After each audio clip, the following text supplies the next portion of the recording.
আসসালামু আলাইকুম রহমতুল্লাহ। প্রিয় দর্শক, আজ হাজির হয়েছি প্রতিদিনের রান্নার ন্যায় একটা সহজ রেসিপি নিয়ে, আলু টমেটো ডিমের ঝোল। এই রান্নাটা পুরো প্রস্তুত প্রণালী ভিডিওতে থাকছে। আলু টমেটো ডিমের ঝোল করতে আমার লাগছে 4টি ডিম। আমি ডিমগুলোকে ভেঙে নিচ্ছি, আর এই ডিমের সঙ্গে দিয়ে দিচ্ছি লবণ এবং গোলমরিচের গুঁড়া। এটা দিয়েই ডিমটাকে গুলে নিব।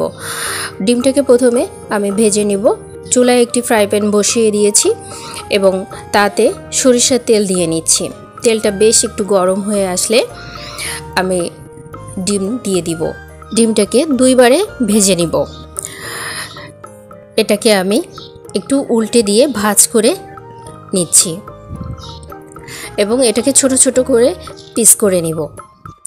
আলু টমেটো ডিমের ঝোল সবসময় মজা লাগে খেতে, তো এভাবে যদি করে থাকেন এটাও বেশ মজা লাগবে। আমি এভাবেই বাকিটাও ভেজে ছোট করে পিস করে নিচ্ছি ডিমের টুকরাগুলো। আর এই পুরো রান্নাটা আমি আজ সরিষার তেলে করে নিব। চুলায় একটি কড়াই বসিয়ে দিয়ে তাতে আমি সরিষার তেল দিয়ে রান্নাটা করে নিচ্ছি। দিয়ে দিচ্ছি হাফ কাপ পেঁয়াজ কুচি এবং এই পেঁয়াজটাকে একটু নেড়ে চেড়ে নরম করে নিব। একটু নরম হয়ে আসলে দিয়ে দিব বাকি মশলাগুলো। দিয়ে দিচ্ছি 1 চা চামচ রসুন বাটা এবং সামান্য পানি দিয়ে নিচ্ছি। আরও দিচ্ছি স্বাদমতো লবণ, 1 চা চামচ লবণ, 1 চা চামচ জিরে গুঁড়া, 1 চা চামচ শুকনো ঝালের গুঁড়া, হাফ চামচ হলুদ গুঁড়া। আমি কিছু কাঁচা ঝাল দিব, এই জন্য অল্প করে ঝাল দিয়ে নিয়েছি। মশলাটাকে বেশ কষানো হয়ে গেলে আলুর টুকরাগুলোকে দিয়ে নিচ্ছি।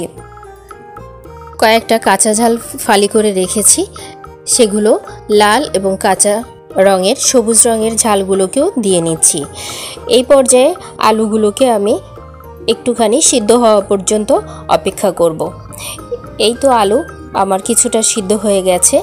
কেটে রেখেছি টমেটো, দিয়ে দিচ্ছি টমেটোগুলোকে। টমেটো এবং আলুটাকে বেশ কিছু সময় নেড়ে চেড়ে আমি রান্না করে নিচ্ছি। টমেটো একটুখানি নরম হয়ে এলে আমি এটা ঝোলের পানি হিসাবে 1.5 কাপ পানি দিয়ে নিব। এ পর্যায়ে আমি 1.5 কাপ পানি দিয়ে রান্নাটা করে নিচ্ছি।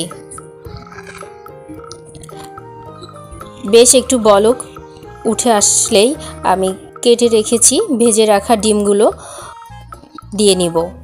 এ পর্যায়ে আমার রান্নাটা অনেকটা হয়ে গেছে। কিছু ধনেপাতা দিব, কুচি করে রেখেছি। এই তো আমার রান্না হয়ে গেছে। খুব সহজ এই রেসিপি। আপনাদের যদি ভালো লাগে এভাবে ট্রাই করতে পারেন বাসায়। আর রেগুলার এই রান্না হিসাবে আমার কাছে এটা অনেক বেশি ভালো লাগে। আপনাদের কাছে কেমন লেগেছে জানাবেন। পরবর্তী ভিডিওর আমন্ত্রণ জানিয়ে আপনাদের সর্বাঙ্গীন মঙ্গল কামনা করে এখানেই শেষ করছি। আল্লাহ হাফেজ।